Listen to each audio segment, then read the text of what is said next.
Akhirnya The Fed memutuskan untuk menurunkan suku bunganya di September ini. Penurunan suku bunga The Fed 50 basis poin dan suku bunga acuan BI 25 basis poin membawa gairah besar di pasar finansial. Bisa dilihat minggu lalu, IHSG berkali-kali mencetak rekor tertinggi. Apakah sentimen positif akan terus berlanjut sampai akhir tahun? Peristiwa apa lagi yang harus diperhatikan? Berikut ini analisis dan tips dari Ivan Jaya, Head Consumer Funding and Wealth Business Bank Danamon. Sebenarnya dengan mempertimbangkan bahwa kondisi ekonomi Amerika saat ini di mana daya beli masyarakat, aktivitas manufaktur, lapangan tenaga kerja, pemotongan suku bunga ini dilihat tidak hanya akan terjadi satu kali. Jadi kemarin kita lihat bahwa sudah dipotong 50 basis point, sebenarnya ini adalah kayak gongnya kayak gitu ya. Jadi akan menjadi langkah pertama dari rentetan pemotongan suku bunga berikutnya.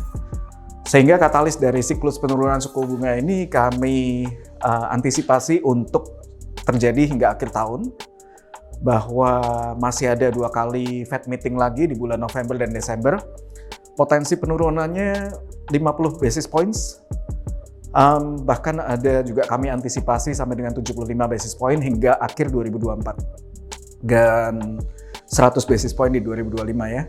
Salah satu faktor yang tentunya perlu diwaspadai adalah bahwa jika kekhawatiran investor terkait resesi ini menjadi kenyataan, maka ini akan menjadi sentimen negatif bagi pasar modal. Selain itu, faktor geopolitik juga akan menjadi penggerak bagi mood para investor. Jika dampak geopolitik itu tidak meluas ke cakupan yang lebih lebar, maka faktor geopolitik ini bisa diperlihatkan sebagai bersifat sementara.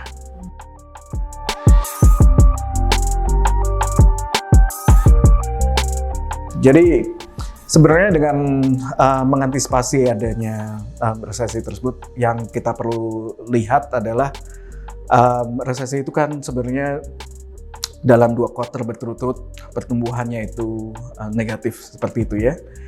Jadi yang perlu kita lihat tadi adalah bagaimana itu bisa mempengaruhi kebijaksanaan terutama untuk yang moneter, untuk yang di dalam negeri ya. Apabila kita melihat sebagai contoh di kinerja obligasi atau saham pada periode penurunan suku bunga ini ya, tahun 2008, 2009 itu rate bergerak dari 8% ke 6,5%. 2011 sampai dengan 2012 itu turun 100 basis point dari 675 ke 575. Kemudian terakhir 2019-2021 itu turun dari 6% ke 3,5% kayak gitu ya.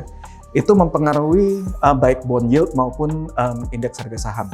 Indeks harga sahamnya itu surplus 10%, 13% kayak gitu ya. Kemudian bond yield change-nya juga persentasenya itu juga belasan persen. Secara historis baik pasar saham Indonesia yang direpresentasikan oleh IHSG dan pasar obligasi yang diwakili oleh 10-year yield untuk yang obligasinya, pemerintah Indonesia ini mempunyai kinerja yang baik dan positif saat siklus penurunan suku bunga itu terjadi ya, seperti yang di tabel itu 2008-2009, 2011-12 dan 2019-2021. Untuk tahun ini sendiri kami mengantisipasi bahwa BI rate sendiri juga masih ada peluang untuk penurunan ya, dan sekitar 25 basis point. BI rate sendiri kemarin sempat sudah mengeluarkan pemotongan dulu ya. Hal ini menunjukkan bahwa Bank Indonesia tidak bergantung kepada decision Fed dan menunjukkan kenetralannya terhadap kondisi tersebut. Namun kami melihat masih ada peluang atau antisipasi bahwa akan turun 25 basis points sampai dengan akhir tahun.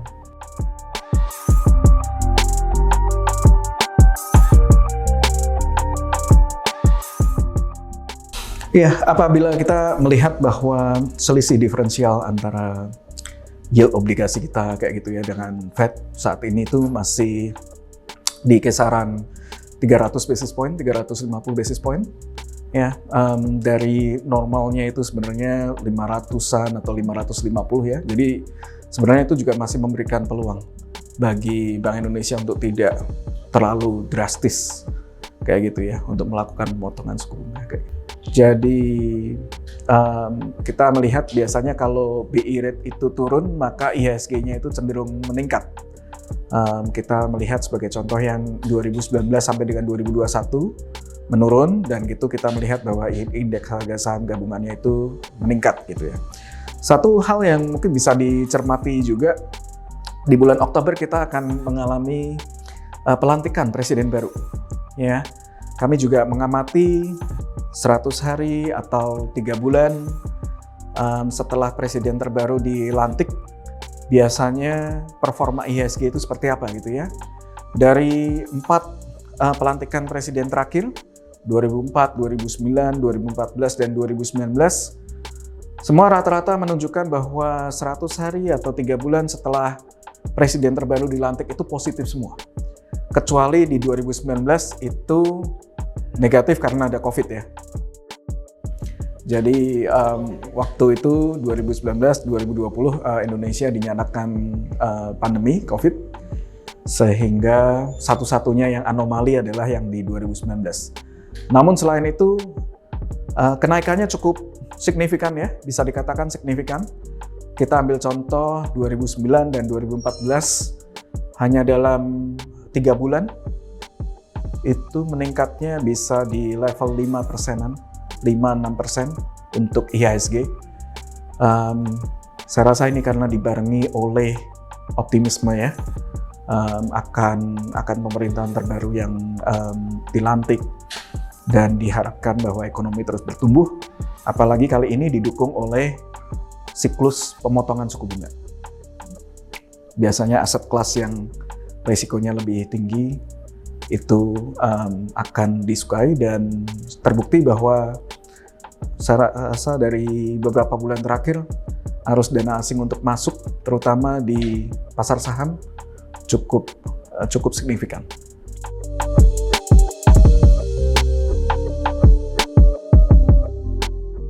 Peluang menariknya untuk strategi apabila kita melihat kondisi yang sekarang, di mana investor global saat ini sudah mulai memasuki ke arah perubahan ekonomi ya. Banyak hal memang yang perlu kita sesuaikan dari perubahan yang terjadi ini agar investor ini selalu dapat berinvestasi pada kelas aset yang tepat gitu. Nah, di sini waktu siklus era pemotongan suku bunga, kelas aset yang diuntungkan memang paling utama itu adalah obligasi. Ya, namun dalam shifting ekonomi saat ini, kami merasa bahwa apabila obligasi itu yang jangka pendek dan menengah justru yang paling relevan sekarang.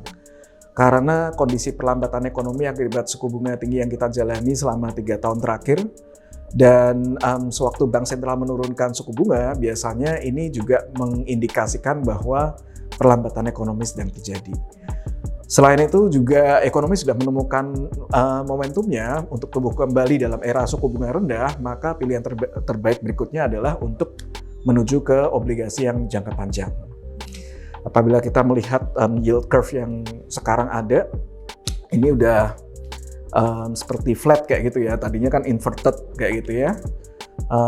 Sekarang udah menjelang flat, sehingga apabila ini kembali ke normal, maka yang di pendek itu yang akan enjoy dulu the benefit. Jadi makanya tadi kami sarankan bahwa untuk obligasi sendiri, obligasi jangka pendek atau menengah itu adalah pilihan. Lalu juga untuk berinvestasi kita bisa melihat beberapa skenario ya, tergantung risiko atau profil risiko kita. Kayak gitu, apabila kita melihat bahwa dari profil risiko yang moderat dan agresif. Kalau untuk yang moderat mungkin kami sarankan untuk bisa membagi portfolionya menjadi 20% itu di money market funds dan 80% di short atau medium tenor bonds tadi ya. Sedangkan kalau agresif kami sarankan untuk tetap sisihkan sebagian kecil, 5% itu di cash atau money market, kemudian 15% itu di bonds yang durasi pendek, 15% lagi di bonds durasi panjang, kemudian 45% itu di equity yang atau saham yang big cap, dan sisanya 20% itu di small mid cap equity fund.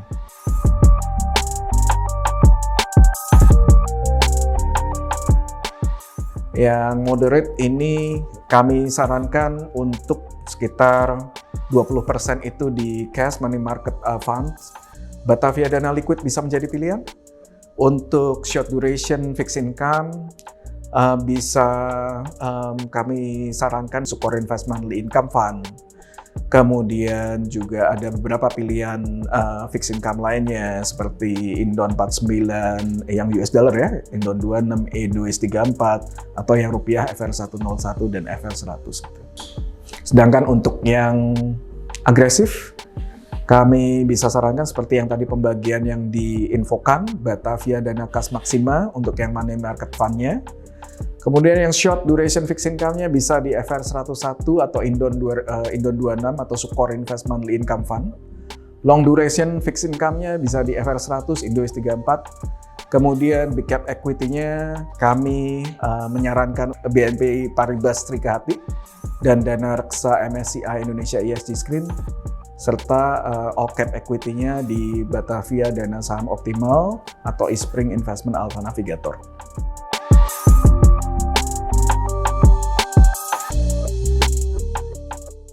Menarik nih kalau bicara dengan prediksi IHSG ya. Saya ingat waktu kita awal tahun kita berdiskusi seperti ini. Waktu itu kami prediksikan bahwa IHSG itu di 8.000. Waktu itu rasanya seperti jauh sekali gitu ya. Tapi kenyataannya hari ini di 7.800. Kemarin sudah all time high di 7.900. Jadi apabila kita melihat EPS growth di tahun depan, kami prediksi mungkin mestinya bisa mencapai 8.600, sesuatu yang bisa dicapai kayak gitu tahun depan. Kalau tahun ini 8.000 lewat.